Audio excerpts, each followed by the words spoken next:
everyone. This is Pecos Hank Shima, and you're listening to Stormfront Freaks Podcast. And again, I'm telling you, when tornadoes start flying, they'll find you. You know, I really don't like severe weather. Really? Yeah, it's high stress. People die. You know, and so it's not a lot of fun in that respect. No better way to truly understand and communicate the weather that you're forecasting than to experience it. I'm like, we got to go live. We got to go live. It's coming in. It's coming in. So we were, I think that was one of the earliest times we've been on the air live. Well, the rental car stuff was a long story. But that was a lot of fun with Phil and the gang. They do a great job over there. The Stormfront Freaks Podcast, baby. It's the best in the world. Jump back. Him laughing is funnier than anything. I don't understand what happened. I really don't.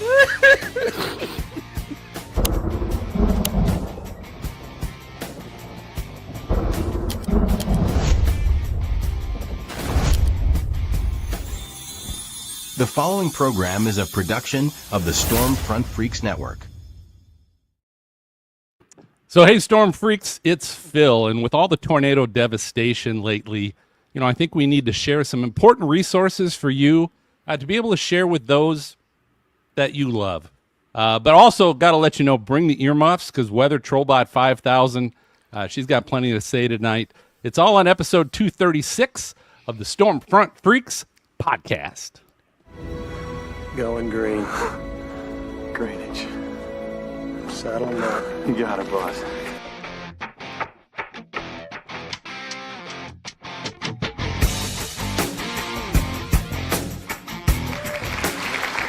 All right, welcome to the most entertaining weather podcast. This is the award-winning Stormfront Freaks, and it's brought to you by our ever-growing YouTube member team. They're all scrolling now across the bottom of the screen.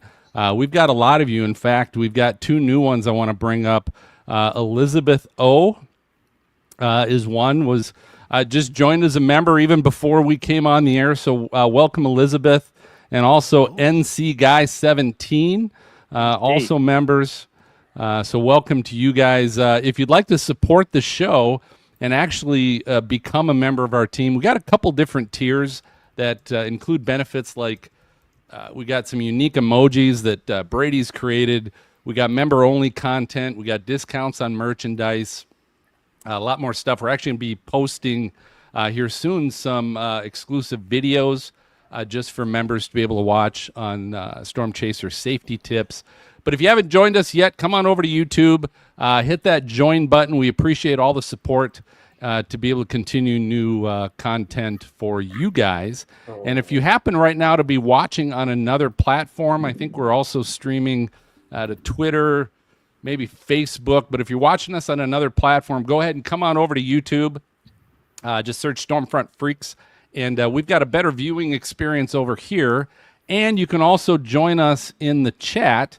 So I'm going to just quick chat who we got in the chat. We got Lucy's there. We've got NC Guy 17. So we just talked about you. That's great. Carly is there. DeMar Girl. Greg Johnson's in the chat. What's up, Greg? Yo, Phallic Greg in the house. Darty Girl, Angela Riley, John Bruce, Chase. So there's a bunch of folks already in the chat. So join us over there. We'll have a good time tonight.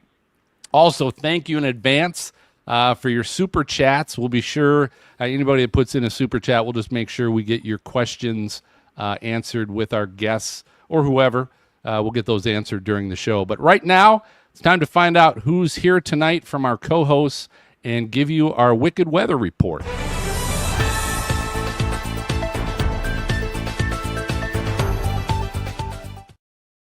Storm Freaks. And that means everybody. You're all a freak tonight, just to let you know. This is the Wicked Weather Report. I'm former on-camera meteorologist Mark Maz Massaro, and it has been a wicked week of storms. But on May 16th, the Midwest got hammered by a tornado outbreak. That left jaws on the floor. Over 50 twisters, 50 twisters ripped through Arkansas, Missouri, Illinois, and Kentucky with an EF4 monster that was flattening parts of Somerset and London, Kentucky, tragically claiming 19 lives. St. Louis took a hit from an EF4 that took 5 lives, and a derechio's 100-mile-per-hour winds added to the mayhem. The Storm Prediction Center called it a moderate risk, but it felt like Mother Nature cranked it up to the max.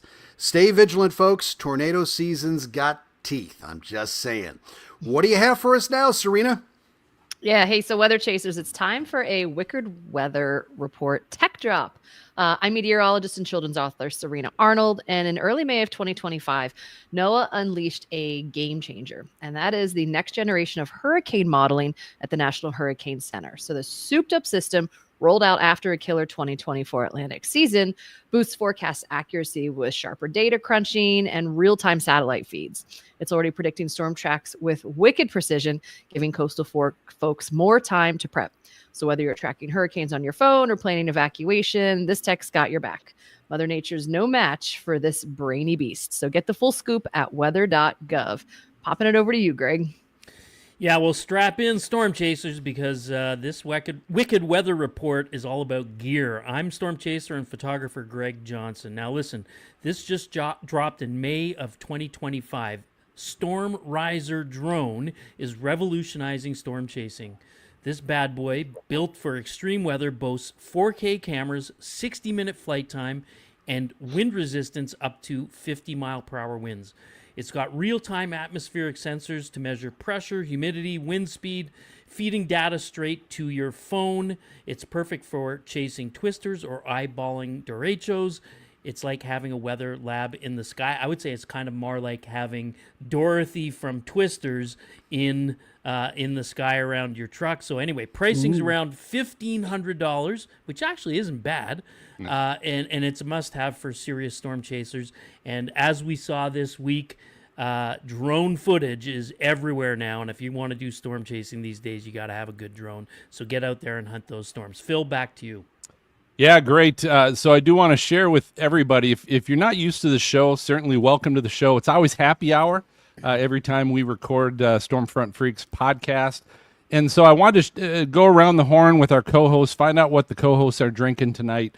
But I did want to share this because those of you that followed us in our Storm Chase week a few weeks back down in Texas, one of our days was a blue sky bust, and we ended up spending the day down at the beach in Galveston.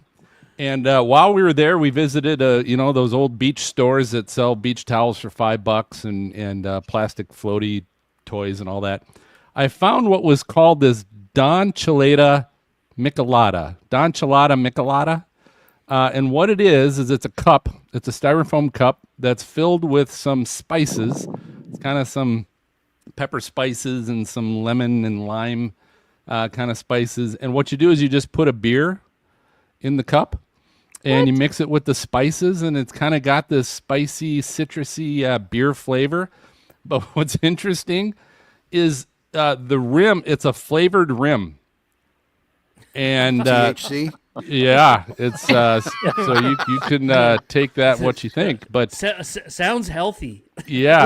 Where was I when you were buying this in Galveston? We all went to the same shop. It was you were the in same a different store. corner of the store than I was. Yeah, it was by the beer. That's where it was. I mean, I'm kind of sad I missed this. I'm not gonna lie. So pretty interesting. Yeah, pretty interesting. I don't know that I would get used to this necessarily, but yeah, it's a Don Chelada Michelada with some Miller Lite. So that's what I'm drinking. Greg, what do you got? Well, I'm drinking gin and juice, a nice spring cold drink with ice cubes in it, and yeah, fun stuff. Cool. How about you, Serena? What did you pull anything? Did you find anything? Serena's frozen. Oh my God! Wow. She's having a frozen drink. She is. She is. Maz, how about you? What are you drinking? Well, I'm near the bottom of my Old Vine Zinfandel, and yeah, it's kicking. It's kicking. Very good. So I'll tell you what, we always invite everybody in the chat, anybody watching, go ahead and join us. As long as you're not work or driving are usually the stipulations. Join us. But we're going to get to our guests.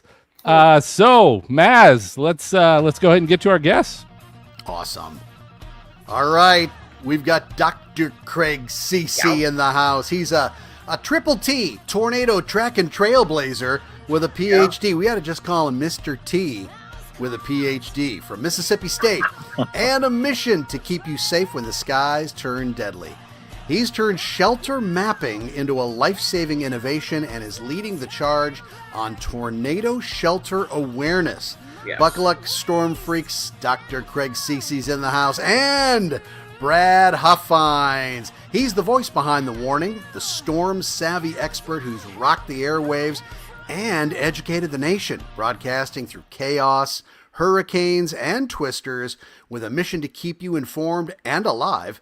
From CNN to FEMA to your hometown sirens, he's the senior VP behind the WeatherCall and HazardCall. Please welcome the meteorological mastermind, Brad Huffines. All right, gentlemen, I'm going to start first with Dr. Ceecee. Yeah. Because I got to find out, there's usually some event or something that happens to somebody that causes them to do something new, like this new tornado map. Is there a story behind that with you, or how did this all get started? It was a multifaceted process. Like, the first event that probably got me going, I was very early in my Ph.D. when I was here, and this was actually just COVID was just starting, so timing was right when I was in the Easter 2020 outbreak, and I went to the tornado shelter here in town. COVID was just starting, so I was trying to realize, how do we protect against both tornadoes and against the pandemic? And then eventually that became the first part of the dissertation, and then I branched it out from there, made it more about tornado sheltering in general.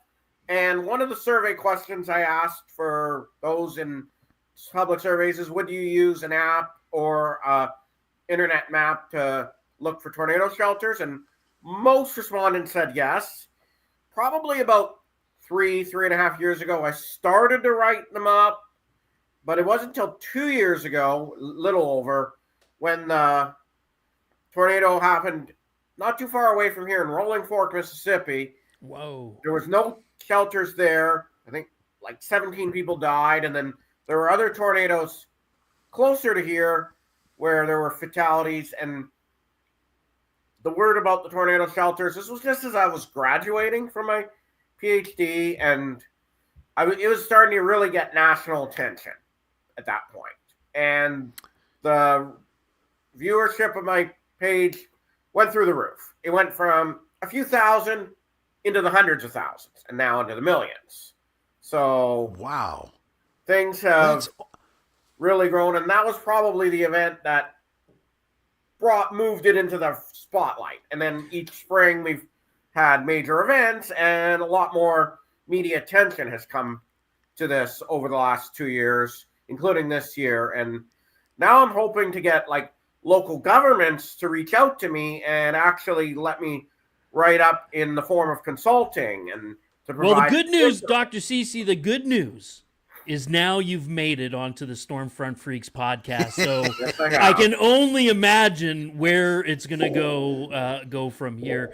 Are we talking about obviously public shelters? But like I remember being at a storm once in Valonia, Arkansas, and there were nobody had basements. No. But there were people in the community that had storm shelters, and people knew whose house also had a storm shelter. Does your website dig into those sorts of things, or are we talking just like publicly accessible?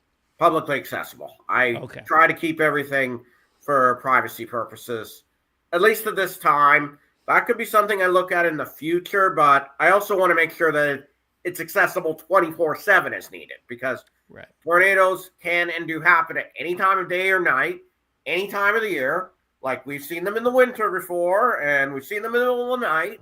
So I want to be able to know that even if it's, let's say, 3 o'clock in the morning, you have somewhere to go. So it's not like, hey, everybody, let's go to Craig's house and bring a case of beer. It's nothing like that, right? No. Okay. This is all right. Something that needs to be done even when I'm asleep or something. Because weather never sleeps. And also I want to make sure that they're easily accessible. And I got to verify these. So there's probably a few shelters at least out there that I don't know of that I haven't added. For example, I added a couple more today and a few this week. So there's some additional shelters there, and I'll keep doing research, especially over the summer when things are usually quieter. So I'll tend to do a lot more research there if I'm not writing in, say, any consulting reports. Like if you know of any local governments that may want storm shelters, speak out to me and I will talk with them and we can start writing up reports and stuff. Cool. Brad, can you tell us about WeatherCall? Yes, I can. WeatherCall began in 2008. So my background, I was raised in Oklahoma City, scared to death of tornadoes. That's why, most meteorologists have a childhood story. Right. I learned an important parenting tip as a 7-year-old, and don't take your 7-year-old into a neighborhood that's just been cleaned down to its plumbing. I scared to death of the storm and began, literally hiding in closets and under beds when I saw a dark cloud outside. Years later, I got my degree at Oklahoma when I was 7, I knew I was going to become a television meteorologist and work in TV and get my degree at OU. And I did that. And 27 years later, I think my passion outgrew television. I began becoming an instructor for FEMA's Emergency Management Institute, now the National Disaster Emergency Management University. And as I was teaching that and on television at the time in Huntsville, Alabama, my last TV stop, I was looking for a system that was fast, reliable. I mean lightning fast, reliable, that would actually call, text, email people that I could offer to my viewers on television. At the ABC affiliate in Huntsville, found a company called WeatherCall Services. Talked to a woman named Valerie Sanders, who was one of the founders of the company. After seeing it work, after offering it to my viewers, watching it work, virtually flawlessly. Usually, by the time a tornado warning is issued, we're sending out. People's phones are ringing within 20 or 30 seconds. By far the fastest phone calling system in the country. We also add into that texts and emails as well, graphics and radar, and things have grown dramatically since then. But I told Valerie Sanders, after I saw it work several times, helped to save numerous lives, I said, I want to come work for you eventually. A year later, my last week in television was the April 27th, 2011 outbreak in North Alabama, where we had 40 tornadoes in 18 hours in 11 counties. Wow. It was the most breathtaking, remarkable kind of, still my PTSD moment. I did, hell, that's an entire podcast by itself. So I joined the company at the time as their chief meteorologist and weather notification consultant. And over time, I've become the senior vice president of weather risk management, left television in 2011. And my passion is my absolute passion. I've never chased a storm in my life, actually one, because I'm not a storm chaser. My passion has always been detection and notification. So that's been my career, is detection, notification, and telling people. Oddly enough, odd story is my 27 years in television, my recurring nightmare, and it happened multiple times a year, every year for 27 years, was being out somewhere, seeing a tornado, and going to a payphone at the time or an old cell phone or something, and it not being able to call. I couldn't tell anybody. Yeah. And that was my recurring nightmare. The moment I left television in May of 2011, that dream stopped. I have not had that dream again, because now with WeatherCall, I know that the customers that spend their money on the service, we've had customers for 15 years now that won't be without it. So it's a I know that we're doing the job. It's a subscription? It's a subscription service. We offer it through numerous television affiliates, some social media affiliates as well. And how many subscribe? Like, how many people are we talking about getting notified by WeatherCall? Let's see. I think right about now we're at about the 50,000 mark around the country, where we were at one time up to 80,000, maybe 100,000. Then the apps came in and people thought the apps would save the world. And I have, that's my passion, is to let people know, number one, if you're going to do something that's going to save your life, don't expect a free service to do it for you, number one. Free won't save your life. I've tested every app out there, and people ask me, what's your favorite weather app for notification? And my answer is always none of them, because I've tested so many of them around the country and watched them fail, come in late, not know where I am. et cetera, et cetera. So we've, that's what WeatherCall does is we take your money, we give you the best service that we can possibly give you, and we have more testimonials about people getting their lives saved. I mean, an app's not going to wake you up at 2 o'clock in the morning, but your ringing phone, especially if every phone on your house is ringing, that's a good chance of giving you the notification that you need to act and do something now. Especially with a tornado lead time of 12 minutes, we don't have a lot of time to spend. Then we've branched out into business services. We're in, I think, 50 Fortune 500 companies now. We're finishing the development of and about to launch what's called WeatherCall GPS, which is an actual GPS unit that will follow you around the country because your phone won't do it reliably. So we really take it very, very seriously what we do. I mean, if we tell someone we're going to call them and possibly save their life, we got to make that phone call on time. And hundreds of testimonials have shown us that we have done that exactly since 2008. That's amazing. I love the point you make too about houses as a service that can be replaced by the weather apps. One of the things I always tell people is you get what you pay for with the free weather apps. Yep. Yeah. I mean, and I'm not saying we're not the only good weather company out there. There are a lot of really good weather companies. I've tested out every phone notification service. I was on the phone one time with my former father-in-law, and I called him and said, "Hey, you're about to get a tornado warning. I've signed you up for WeatherCall." And he got his call within 30 seconds of the warning. His county notification system, the system that the county was paying for, called him 30 minutes late. And then there was a second tornado warning a few minutes later. We called him within 30 seconds. His county system called him 45 minutes late. 45 minutes late. So we're seeing this happen all around the country as these, even paid services that the government's paying for and asking people to sign up.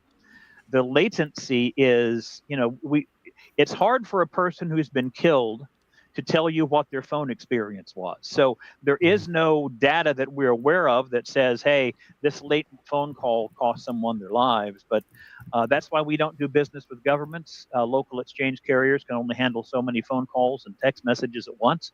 So we are a subscription service to make sure that we're not overwhelming a community's phone lines with, 50, 100,000 phone calls when we're just calling our customers.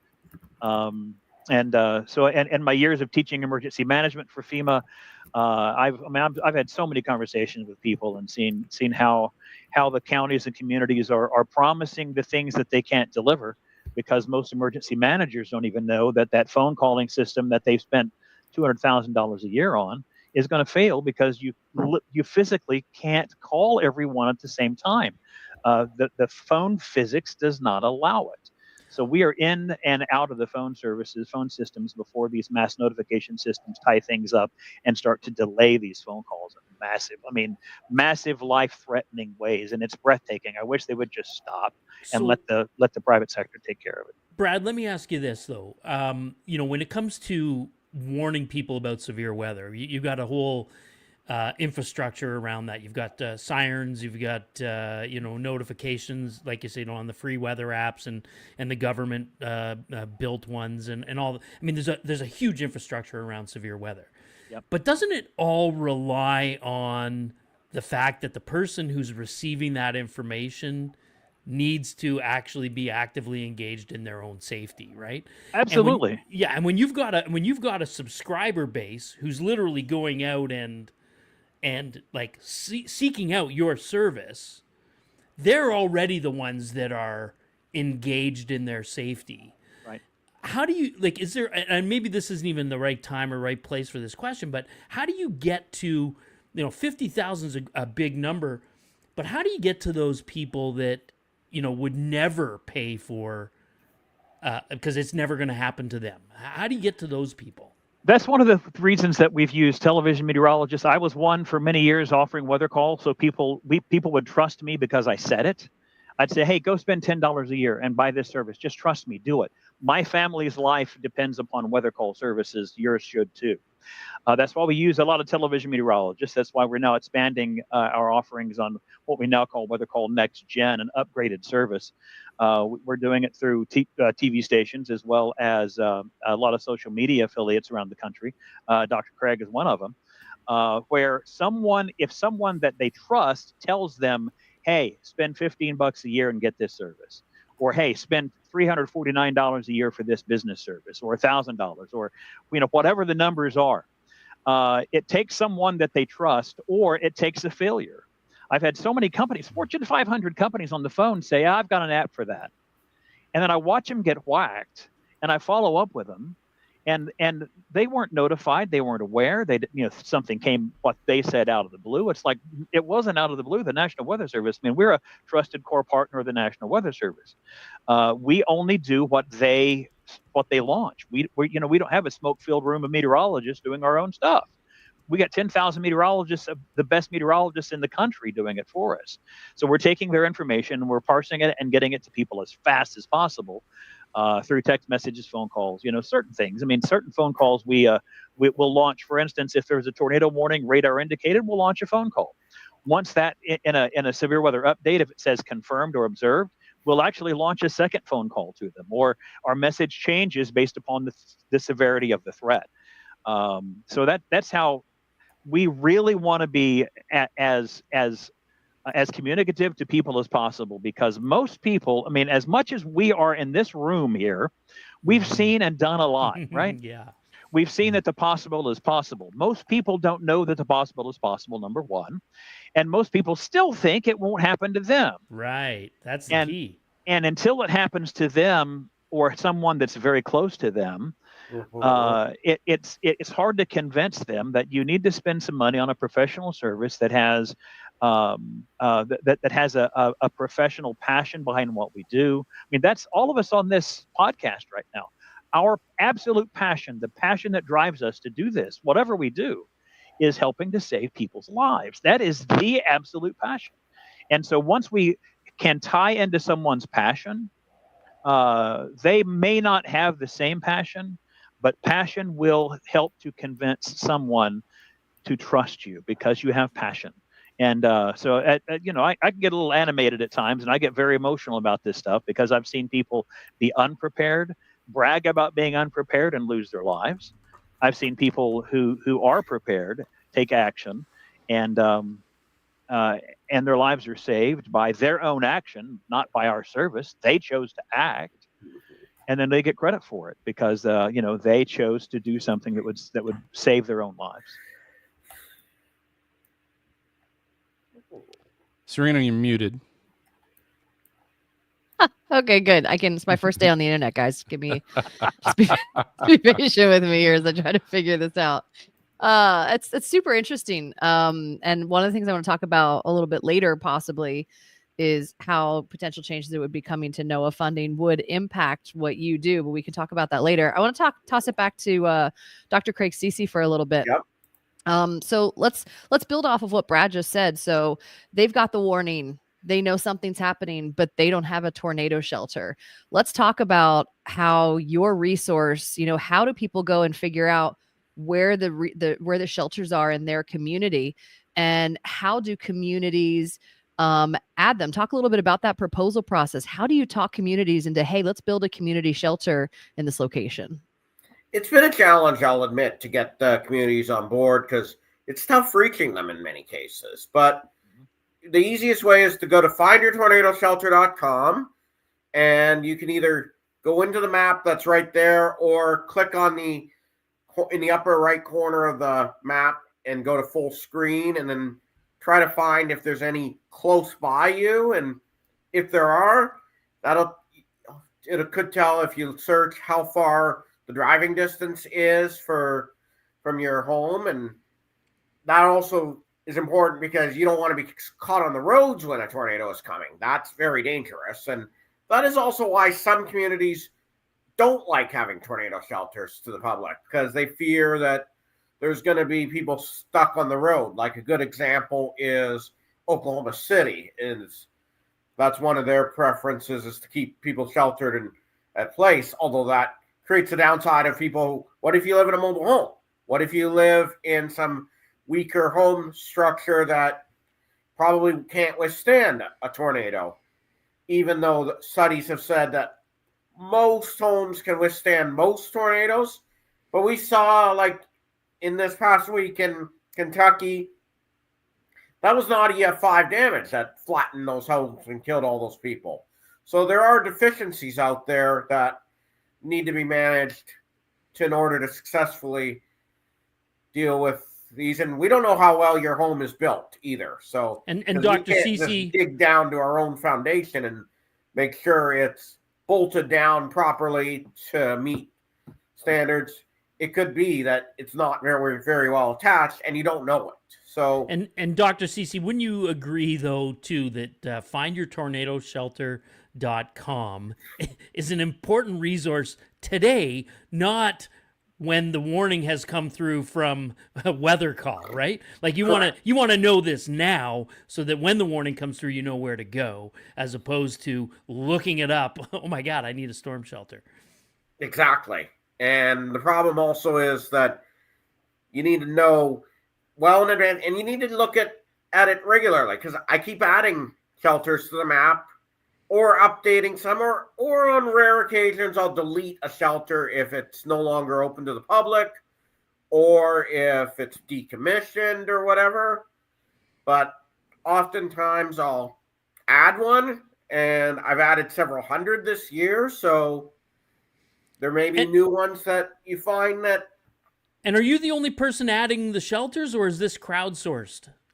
I'm the only one that, for the most part, that does it through the site, although I have a few people here that I work with in a board, a few friends here that help me, and also I accept all messages from, whether it be from a government agency or from the media or from just the general public, if I'm missing any, to reach out. And then before I add it, I'll go on to Google Earth and Google Street View to verify it, or look for pictures to make sure that it really is there and meets FEMA standards, basically, to make sure that you're safe there even in a violent tornado. So that's really the challenge, really, for both of you and your products from a safety standpoint, is, right, as Greg talked about, how do you let people know you need this, like, now? You need it ahead of time, not when it strikes, when the severe weather strikes, or when all of a sudden you realize that your home was destroyed, and your family might have been hurt, and now you're like, wow, I wish I knew where a shelter was, or I wish we would have been able to get a phone call. I think that's a topic for a whole nother episode, I think. But I want to let people know, if you're not watching us live on YouTube, maybe you're watching on Facebook or Twitter, come on over to YouTube/Stormfront Freaks. Watch us there. You can jump on the chat. It's just a better experience. And those of you right now watching live on YouTube, go ahead and hit that like button, hit the thumbs up button, and go ahead and subscribe. We'd love to have you as subscribers, just to let folks know if you like the information. Isn't that how we make the big money, Phil? When tonight. they hit the subscribe button, that's how we make the big. That's big all free. bucks? That's all free. Just like Find Your Tornado Shelter. It's all free and important stuff. But what made me jump in the ocean, Phil? Good question. That was not likes and subscriptions. Not likes and subscriptions. That was our team. That was all our members right? across the bottom. But hey, we're going to take a short break. We're going to be right back with more from Craig and Brad, and take your super chat questions. So stay tuned.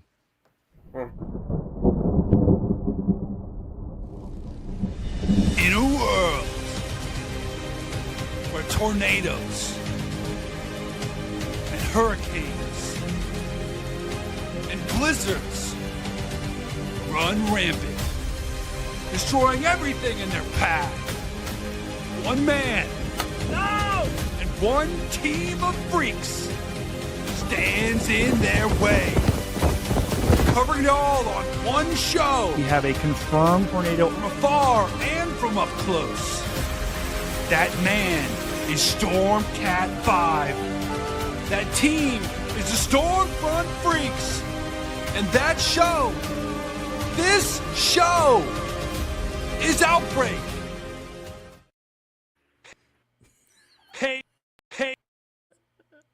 Hey, what's up, Stormfront Freaks? It's me, Stormcat 5. Hopefully you guys are having a great podcast. I'm sad I'm not on this one. The Outbreak forecast starts now.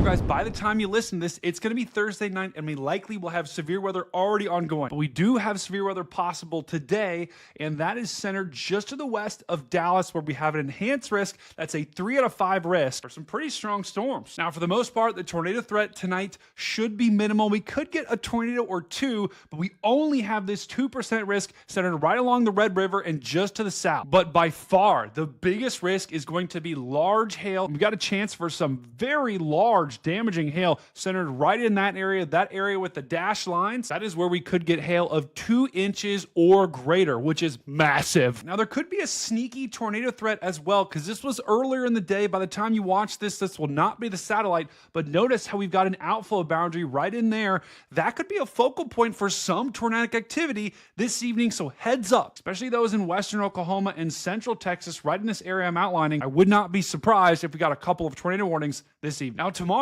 I know I said things were going to be quiet, but once again, we have a slight risk for some severe storms centered in Nebraska and into Kansas, even into northern Oklahoma. But I think Friday, just like Thursday, will also have a very isolated tornado risk. Friday's going to be a wind bag that is a huge squall line's probably going to form up here in Nebraska and then swipe down into Kansas and even into Oklahoma. You can see that by the shape of the risk. That looks like a squall line that's going to form up here. It's going to crash its way through Kansas into Oklahoma. And then Saturday, once again, we've got another severe weather risk. Guys, these are just kind of localized mesoscale severe weather risk. We're not talking about any widespread tornado outbreaks like we were the past couple of days. And that risk is once again kind of centered here in Kansas, Oklahoma, and Texas, which is where we usually see severe weather this time of year. All right, so how is this all going to time out for the next couple of days for these 3 severe weather risks? Let's take a look at the NAM model to show you. This is one model, keep in mind. And as we go into Thursday night, here's what things could look like. We likely will have some ongoing storms here, a couple of different clusters, but those will mainly contain large hail, maybe a tornado or two. You guys can check. This is at 9 p.m. Check the radar at the same time of this airing on the podcast to compare. And those storms could hang around well into the night as they push to the south here in southern Texas. Watch what happens during the day on Friday. Notice how we've got some showers and storms ongoing in Nebraska at the start of Friday. And as we go into the afternoon and evening, the NAM really doesn't develop much here. They do have some storms popping up here. They do got some showers and really not many storms up here. But I think the threat could be Friday into the overnight hours. Watch what happens. See a little squall line forms right here. I think it'll actually be further off to the west than this, but that is your risk for Friday. And as we go into Saturday morning, look at that huge squall line that forms. So this area is the area to watch. Friday night, kind of a big time wind threat evolve overnight on Friday into Saturday morning. And then as we go into the day on Saturday, the leftovers of those showers and storms dissipate. And then we've got some storms popping up here in West Texas. That's where your risk is on Saturday. But if I show you the upper level pattern, here's why I'm not expecting widespread tornado outbreaks the next couple of days. We are basically in a ridge here from Thursday through Friday. See that ridge of high pressure that's right there? The winds are going to be coming down in the upper levels from the northwest. And so those upper level winds will actually help kind of combat the moisture return here. As you got warm, moist air coming off the Gulf, these upper level winds will kind of push it offshore and push it downstream. So we won't necessarily have the right wind profiles, and we may not have the right moisture to create that tornado outbreak Friday, even into Saturday. Watch, that ridge kind of hangs around as well. And so that's why Thursday, Friday, and Saturday, really just talking about wind, large hail, maybe a tornado or two, a spin up that would happen along a boundary like the boundary we saw just a little bit ago in the video. Stop me if you've heard this before. We've got another severe weather risk, and this time it's for, guess, the Red River right in Texas, right in that region. That's another area that's a very teeny tiny area outlined for Sunday, May 25th, and it'll be right underneath that ridge. So I think a similar day is expected. Winds, maybe some hail, and maybe a tornado or two, but I'm not seeing any widespread tornado outbreaks like we had the past 7 days. All right, that's it. That's all I got for you, chat. Stormfront freaks, I love you. Who's ever on the podcast? Phil, Dina, Greg, Jen, MJ, Maz, maybe? And don't forget Serena, as well as our guests. Love you all. You guys are having a great show. Hopefully I didn't die at hockey. Let's get back to the podcast right now. Mesoscaleforecast.com brings us StormNet, a state-of-the-art deep learning model designed to revolutionize severe weather forecasting. The innovative tool is tailored to provide unparalleled real-time predictions of severe weather events, including probability of wind, hail, and tornadoes. And now they've added Hurricane Vision, a cutting-edge hurricane track and intensity prediction system that uses deep artificial intelligence to predict the track and future intensity of tropical cyclones. You've seen us use it on our Storm Front Freaks live outbreak coverage with meteorologist Stormcat 5. Now you can use it as well. Visit mesoscaleforecast.com and access live data subscriptions. Plus, when you enter the code Stormfront, you'll receive a 10% discount for life. Yes, for life. Go to mesoscaleforecast.com. Let's all go to the lobby. Let's all go to the lobby. Let's all go to the lobby to get ourselves a treat. Delicious things to eat. The popcorn can't be beat. The sparkling drinks are just dandy. The chocolate bars and the candy. So let's all go to the lobby to get ourselves a treat. Let's all go to the lobby to get ourselves a treat. All right, welcome back to the show. So we're here with Dr. Craig Ceecee. Thank you, audience. They were a little late on their applause, but and Brad Huffines, and so I want to ask both of you, Brad. I'm going to start with you. You know, there's got to be at least one really good story that you share, you know, about WeatherCall and how it's really helped someone or made a difference for someone. And Craig, then I'll ask you this kind of same question. But Brad, for you, what has it been for WeatherCall? What's the best story you guys have heard as to how you really help someone weather the storm? One of our affiliates, Doug Hetty in Joplin, we did an event post Joplin tornado with him, and we had a WeatherCall booth, and he was, you know, we were promoting WeatherCall. He was too. And a man saw me. I was just wearing a WeatherCall shirt, didn't know me. A guy walked up to me, and he immediately, I mean, he came into a hard embrace, and the embrace felt unbalanced. I don't know how else to put it. One arm around my back and what felt like a fist almost pressing in another part of my back. And he was hugging, and he started crying. And I'm a very emotional, passionate guy. I'm gonna hold him and hug him. I know there's a story there. And he backed up and he said, I got my WeatherCall. We'd lost power, and I got my WeatherCall, and I knew that we needed to seek shelter. So I got my family in our closet, hallway closet, and just because the WeatherCall was the only notification that we got. And he said, I was holding my family, my arms around my children, my wife, and we went through this. Because if you remember the Joplin tornado, as slow as it was moving, as wide as it was, some people had a residence time inside the tornado of nearly 2 minutes. I mean, that's like being put in a blender for 2 minutes. And he said he got up after the noise passed, his home was gone, and he looked around and he could see his entire neighborhood that was gone just from where he was on the floor. And he stood up, and he was looking around, and he said, I took my arm and I reached out my arm to help my son up, because I saw that my family was alive, no one looked hurt. And I wondered why my son wasn't taking my hand, and I looked down, and the look on his face was like horrific. And what I realized is he was looking at the stump of my hand because something had cut off my arm below my elbow. And get emotional about this. He said, if it weren't for that phone call, Brad, we wouldn't have known it was coming. We wouldn't have, I mean, the sirens, we hear the sirens all the time. And without that phone call, Brad, my family would have been killed. And if all I did was lose part of my arm, that was worth it, because my family's safe because of WeatherCall. And that's just one of, you know, a handful of stories here. And that's the one that sticks with me the most, honestly, because, I mean, you know, you see a guy, just the way the hug felt, because it wasn't his arm around my back. It was where his arm had bent, but he was hugging so tight, it felt like a fist on my back. So, you know, that stuff, that drives you. You know, that really drives you. And that lives with me for a long time. That's been, you know, over 13 years.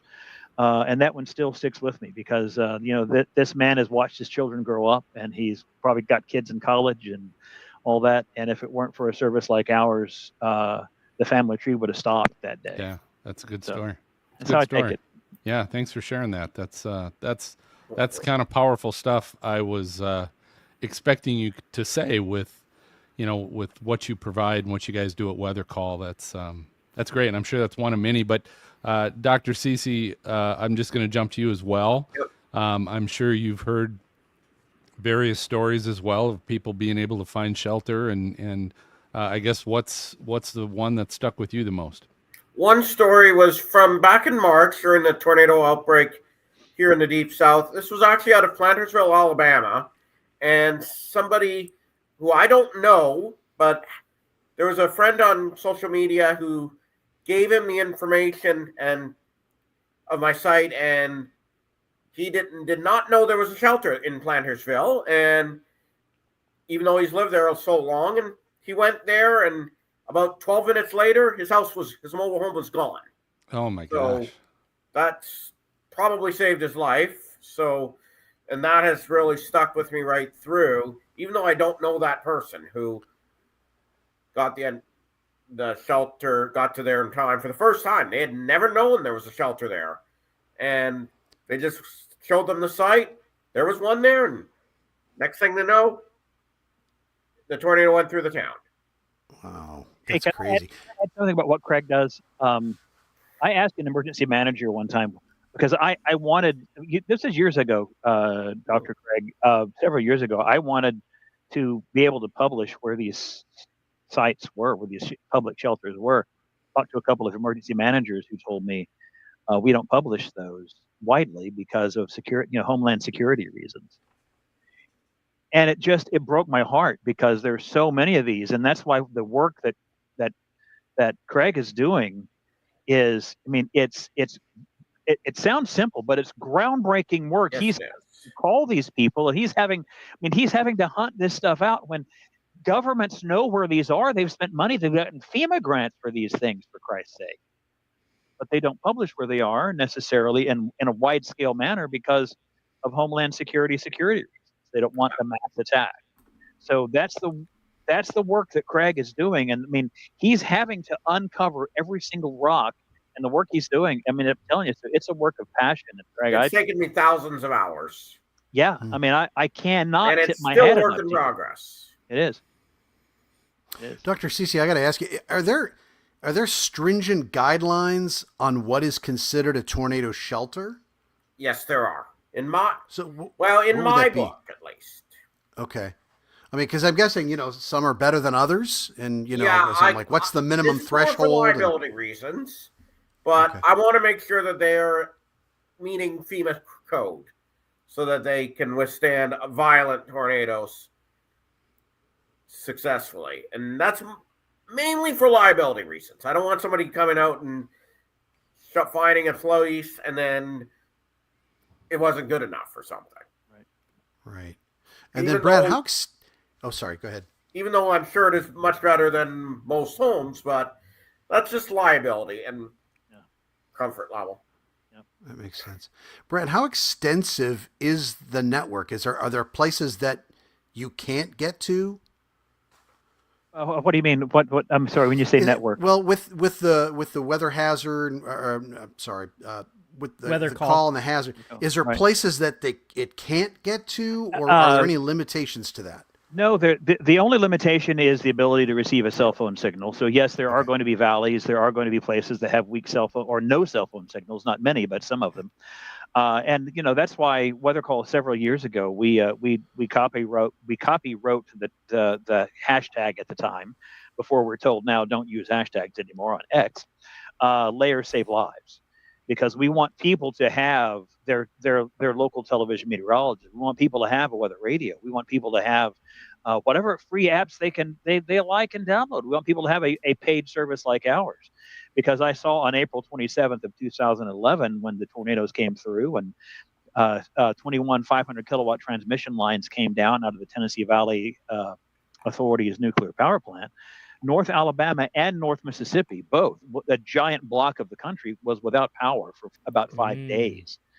And so we were told by, at the time, one of the MICs at the Huntsville office, to his knowledge and his research, we were the last notification system standing in that event, because every single one of them failed piece by piece by piece when the whole place was just, I mean, again, this is just an EF5 tornado that took out 21 500 kilowatt transmission line. So we always tell people, yes, WeatherCall is amazing. It's incredible. The reliability is our uptime is breathtaking. Our speed cannot be matched. But in the world of emergency management, the possible is always possible. So have as many layers of notification as you possibly can, because when things get really bad, please trust those of us who have been there. Don't try to live it yourself to learn it. Those of us who have been there realize the possible is possible. And when the possible gets possible, layers start collapsing. And whatever layer is left may be the layer that saves your life. Hey, I got a question. Oh, go ahead. Go ahead, Matt. I was just going to say real quick, and then I'll butt out for a little bit. And that is, I know that T-Mobile, they have a deal with Starlink where they're in a beta test right now with Musk's company. And obviously they had some things going on in the Carolinas with the flooding that took place where, telephone poles, everything was washed out. Yep. Do you guys foresee any kind of deals where maybe, if the power is out, cell towers are gone, maybe some deal with like a Starlink or something like that? I'm trying to answer this carefully because if someone wants to make a deal, we'll take a deal. But in any telecommunications, whether it's virtual or physical, there's a bandwidth. There's a bandwidth. There's a total bandwidth. There's just, you have only so much. The highway is only so big, and as something like Starlink is coming to the forefront, the highway is going to get bigger, but still, for the most part, these cell phone, you can only handle 7 to 8% of your customers at one time on a phone call. Text messages, since they're smaller packets, you can get to them a lot more quickly and reliably. But for phone calls, there's still a bandwidth issue. There will always be a bandwidth issue. And so we're not looking to partner with those organizations. We're just not looking for it because we don't want to become part of the noise that the large mass notification companies who are looking for those relationships are going to face, because as an atmospheric geophysicist, physics is physics. You can only push so much stuff through a pipe. So that's why we will still focus on the consumer end, on the business end, now on the GPS end for people that have trucks, cars, SUVs, RVs. We're really focusing on the consumer end because we're going to let all the other stuff work its way through the wash. But we're not necessarily wanting to be the exclusive partner of somebody because, again, bandwidth will always cause latent phone calls. And we can't be called WeatherCall and deliver a phone call after a tornado has killed somebody. Okay, so I got a question for both of you, both of our guests, both Brad and Dr. Ceecee, but also for Phil, Maz, and Serena. Have any of you, in a defensive manner, like in response to a tornado warning, have any of you ever been in a storm shelter, in a tornado shelter? I tend to go there quite regularly, to be honest, because I want to practice what I preach. Okay, but have you ever done it in a defensive manner, like during a tornado warning? Yes. Oh, you have? Okay, cool. Brad, what about you? I had a storm shelter when I lived in north of Huntsville, in Hazel Green, but I was always at work. So the family did, but I didn't. Maz? I used to go to Brad's when he wasn't there. You were the one. I was wondering where those wine bottles came from. I guess, she doesn't drink Zinfandel. I brought booze, but nobody home. No, not in a defensive situation like that. No, and every single time I was at the station anyway. Yeah. Serena? Yeah. Yeah, I remember as a kid going to our basement several times. I always knew where the southwest corner was. That's where we always went and stood. As a kid, yeah, of course, yeah. Yeah. Phil, what about you? Have you ever had occasion? Never to a specific public storm shelter, other than in basements. So personal basements. I've never been in that situation, but I would like to just share, Dr. Ceecee, just a quick story, Phil. Just bear with me. Dupree, South Dakota, 2010, tornado warning. Pulled into a gas station. They're like, we're closing down, and everyone in this town was out on the street, and everyone's like in like a full gallop, like small town, like really tiny town. But everyone's going to the community storm shelter. And at the time in 2010, I'd never heard of such a thing. And it always stuck with me. And that's why I was so interested to hear from Dr. Ceecee today. But I've never actually had occasion to be in one, which I guess kind of makes sense because all of us, being storm front freaks, we're out with a camera in our hand taking a picture. Except for me. Except for Dr. Ceecee. Right on. But anyway, I thought I would share that because it really stuck with me, and it was one of those moments that kind of like I'll never forget where I was and the location of the town and all that kind of stuff. So anyway, it's just kind of neat. No, it is funny, Greg, as you mention it. It's like, actually, since I've gone to meteorology school, I don't think I've ever been in one. Like, I'm going to be out there. Yeah, So. it'd be interesting to like surveying like our audience, like all 5 of them on YouTube. I wonder how many of our followers, the people that listen to this show, would have ever actually been in. Well, we know where there was one. Didn't we have somebody during Outbreak this spring, Phil? Didn't we have I can't remember who, maybe it'll come up in the comments, but I think was it one Mama of G? I think it was, yeah. I think she was I think it was Mama G. Yeah, I think she was in a storm situation where she had to go to a cellar, but it'd just be interesting to know how many people have actually done that during their lifetime. Yeah, I spent a lot of time growing up in storm shelters in Oklahoma City in basements. Yeah. That's why my humor is as dark as it is, because I was raised underground. So yeah. That's good. Well, I'll tell you what, we're going to, let's bring in our fellow freaks, Dan Wallace and Angela Krager, just so they usually have some really good questions to share. But while you ask questions, Angela, I'll start with you first. But have you ever had to shelter? I have. It was May 3rd, 1999. Whoa.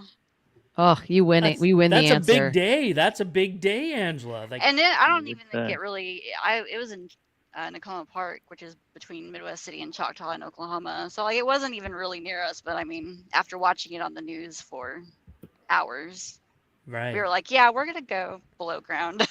So do you think that like that's like you're 15, 16 years ago now, Angela? Did that impact your sort of like, your weird obsession with weather? That you listen, you're a fan of this show. Like, did that? Why's it gotta be? Why's it gotta be weird, Greg? Why's it gotta be weird? Oh well, he made it weird. I mean, my dad was like, I guess he was a photographer, and his media of choice was a photographer. Photographing lightning. Right. So, and then my aunt's house actually did get hit May 3rd down on Shields Boulevard in Moore. Yeah. So I got to go play around. And the main thing I remember is just the community and everybody willing to help each other and stuff like that. That's the main thing I took away from that. So, Angela, do you have any questions for either Craig or Brad or both? So I'm still trying to think this through, but I want to ask Brad, is like, I'm a truck driver. And so what would you like to see implemented for like the weather call to help us when we're just randomly 100 different places in a day? The service that we've been testing it now for a couple of years, and we're about to launch it, called WeatherCall GPS. It's a physical GPS product made by a company called Lone Star GPS, because again, phone GPS systems are incredibly unreliable and inaccurate in a lot of things. So the GPS units cost like $149, and then the service that we have, that we put a 5-mile radius circle around a moving vehicle or a moving GPS unit. Well, it doesn't matter what kind of vehicle it is, because the GPS unit itself, we want to keep the battery up and running. It reports its location every 5 minutes. We put a 5-mile radius around it so that you won't be far into a polygon, or you'll catch the next polygon. And then, of course, we still deliver the information via phone call And then our message, in fact, I'm about to record the messages tomorrow, and the message says, this is WeatherCall GPS. There is a tornado warning within 5 miles of your reported location. Pull over now and check links in your text messages, because in the links we provide radar and the polygon and a bunch of stuff. And that service is $149 a year. And it also, by the way, provides the security feature, so that if someone moves your vehicle and you're not aware of it, then we notify you, hey, someone moved your vehicle, might want to call the cops. So that's how we're doing it. For companies that have a GPS network already, we can API into them and notify their drivers as well. That's how we're doing it. Because again, people get busy. People, you're a weather aware person. How many people on the roads? I mean, everyone who's been over the road for any amount of time, they have their weather story. Same with a camper, someone that owns an RV. I've asked so many RV people, hey, tell me your weather story, and every single one of them have it, and almost all of them would have been. We would have helped prevent it with a service like WeatherCall GPS. Yeah, because I've actually talked about it on here. Like, it bugs the crap out of me, because in every tornado crossing a highway, you see a semi get flipped every single time. Yep. Thank you. And that's really the only way. I mean, this, unfortunately, there is no mass way to fix it. It's going to have to be individual decisions to look at a product like this. In fact, to my knowledge, it's the only product of its kind that does both tracking and weather notifications and phone calls and all the stuff. So. Cool. All right, let's bring in Agent Dan. Dan, you got any questions for Craig and/or Brad? Yeah, I'll start with Brad.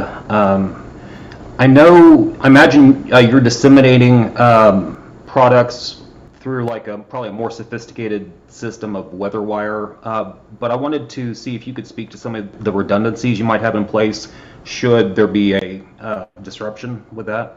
Yeah, we have our. Sorry, I'm getting some delay. I'm trying to get used to my delay. We're getting some. We have 3 different competing telecommunications companies in 3 different locations in the country. And then at each of those locations, we have primary and backup servers. So we have 6 deep redundancy with 3 different communications companies in 3 different parts of the country. So, and each warning that we process, we've made over 45 million phone calls and over 50 million text messages and emails through these servers. So we have 6 deep redundancy that when we send the jobs out to all these servers, if one fails, it goes to the backup. If the backup fails, it changes locations. So we've done that purposefully so that we don't have some massive either fiber cut by some construction company or power outage or whatever else. We've made it so deep in redundancy that we haven't yet had a failure that we've seen due to the system itself or due to the infrastructure. Thank you. And real quickly, Dr. Ceecee. Yes. I'm looking at your map here. I've noticed that. So I live in Dallas, and I've noticed that there are no shelters listed on your map here in the Metroplex. Are there just no shelters in DFW Metro? That's from every piece of data I can go through. That's correct. There are none in the Metroplex, and in fact, there are very few in major cities to begin with. Yeah. Because there's some unique challenges when it comes to major urban areas, because you got a lot more people and you got a lot more traffic that you've got to manage and a lot of bigger places that have to be dealt with and potential security issues. But the big reason is capacity and traffic and cost. It's magnified when you're talking about a major city or a metro area of 8 million people versus a village of 800 people. Well, hey, gentlemen, that is the sound. It's time for our lightning round. This is our game show of flashy and brilliant questions. We get to play with our guests. So here's the scoop. So knowing you guys have some experience or have lived or currently live in the Deep South, we're going to play a little game here. We're calling it Deep South Dish Dash.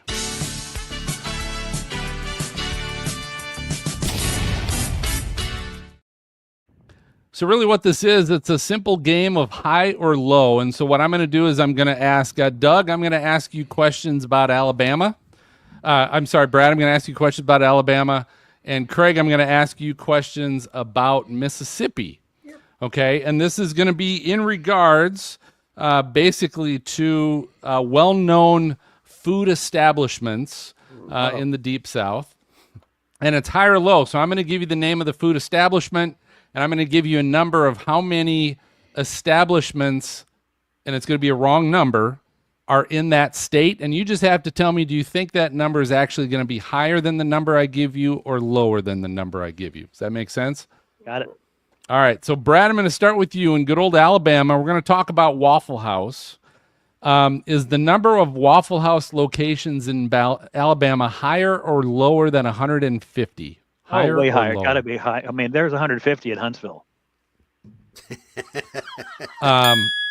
That is correct. The number is actually like 180. They're expecting about 180 there. So, very good. All right, Craig, to you in Mississippi, same location, Waffle House. Is it higher or lower than 150? Since if there's about 180 in Alabama, population of Mississippi is about 2/3 that. I'm going to say lower, but not by that much. You'd be correct. Nice. You'd be correct. Wow. Numbers right around 100 in Mississippi. So, very good. All right, we're going back to you, Brad. Crystal. If you guys know Crystal, it's the South Slider King, I guess.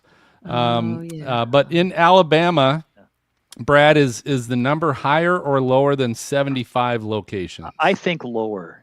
Crystal didn't seem to be a really big thing. It was more in Georgia when I lived in Savannah. There were Crystal in every street corner, but I'll say lower in Alabama. You'd be correct. You'd be correct. It's about 60 in Alabama. And then, Craig, we'll go to you in Mississippi. Is the number of Crystal locations higher or lower than 75? Lower, because there's none in my area. Correct. There's 40. There's about 40 in the entire state, but obviously none where Craig lives. So Crystal, better get to work on that if you are the South's Slider King. These you guys claim. are batting 100 here right now. Yeah, it's They are. impressive. It's a good. All right. That's a good average. So let's so now we're talking Publix grocery store, Publix grocery stores. Brad, in Alabama, is the number of those grocery locations higher or lower than 60? If Meridianville, Alabama has the Publix, where I used to shop a lot, I would say higher in Alabama. That's my guess. That'd be correct. 88 in Alabama. We'll jump to Mississippi. Craig, is that number higher or lower than 30? It's lower because it's 0. I've never seen one. You're correct. It's lower, but I'm showing there's at least 16 of them in the entire state. Interesting. That's, Yeah. I know. It's got to be down around I-10. Got to because they're really big on their distribution abilities. So that's got to be Probably down around south, real yeah, south. because even in Jackson, I've never seen any. All right. Let's jump to good old Sonic drive-ins. We've got Brad Oklahoma in City, based in Alabama. Yeah. Is the number higher or lower than 175 Sonic drive-ins? Now this was kind of a guess because I'm from Oklahoma City where Sonic is headquartered. So I'll say lower than 175 in Alabama. That's my guess. You'd be correct, but it is 100. They still have Phil, 100 of them. Are there still any Sonic locations where they bring you like on roller skates? That's what I really want to know. I've seen them. Yeah, I've really? seen them. I've been to them. Yeah. Yeah, but they can't make the employees wear the roller skates because of liability reasons. I found that out. So that's just Also, they don't have public That's restrooms. the hard way. That's true. No, that's true. That is true. They do have big cups and cars that you can hide in. Oh, that's true. All right, Craig, Mississippi, is the number of Sonics higher or lower than 100? I'm actually going to go against the grain and say higher. There's 2 in my town, and I know some of the small towns around me have them. Oh, Yeah, 70. Oh my! 70 so in Mississippi. close. 70. Craig, you're disappointing us. All right, now I let's go. We got 2 more. The next one is Zaxby's. Good old Zaxby's. None of Chicken? I don't think they have any in Ohio, but in Alabama, Brad, is the number higher or lower than 60 locations? Higher. You'd be correct. Wow. 90 Love me some locations in Zaxby's. Alabama. Love me some Zaxby's. Really? Did you feed Brad the questions beforehand? Phil? Did not. Now, I've Brad, been is Zaxby's everywhere, like man. Cane's? I've Is been Zaxby's like Cane's kind No, of? well, yeah, Yeah, it's it's the same Louisiana it's the kinda, same yeah. concept. Yeah, same Okay, concept. okay. Just better. Really? Unless you ask Same someone Those are who's fighting a words. Yeah. Those are fighting words right there. I know. You can. I mean, you can go to the mat with people who are Canes fans. 'Cause, I got ate at Cane's right here. I just picked it up the way home. Yeah, I ate at a Canes in Chapel Hill a few weeks ago, and it's pretty good. All right, good Craig, idea, Mississippi, number of Zaxby's, higher or lower than 90? Lower. Lower. You Wow. got 60. You still got 60. All right, Well, there's here's the one last in the one. community. Okay. Place I've never heard of, Jack's Family Restaurant. Jack's Family Restaurant. Apparently there's a chain of them down south. But in Alabama, Brad, is the number of Jack's Family Restaurants higher or lower than 100? I'm gonna have to say, because Jack serves the most average hamburger you've ever had in your life. The definition. There goes of our an average sponsorship. hamburger, Yeah. Thanks, Brad. An amazing review. Yeah, I'm gonna have to pretty say good. I'm gonna have to say lower. You say I lower. don't see a lot of Jacks. Oh. And apparently, I don't know Jack about Jacks. Oh, apparently. man. Apparently there's 140 of them in Alabama. Holy cow! About There is one in 140. Meridianville across the street from Publix. I should have known.